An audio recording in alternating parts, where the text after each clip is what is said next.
തണലേകും പൂമരങ്ങളായി ഗസൽ നിറയും പൊൻകിനാവുമായി ഇനി ഒന്നായി ചേരാം നമ്മുടെ കോഴിക്കോടിനായി.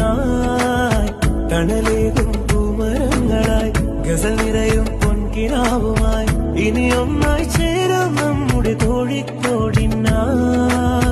നന്മയുള്ള നാടിനുള്ള പൊന്നുപോലെ കാക്കാമെന്നും രുചിക്കൂട്ടിൽ മനം കോർക്കും നമ്മുടെ നാട്.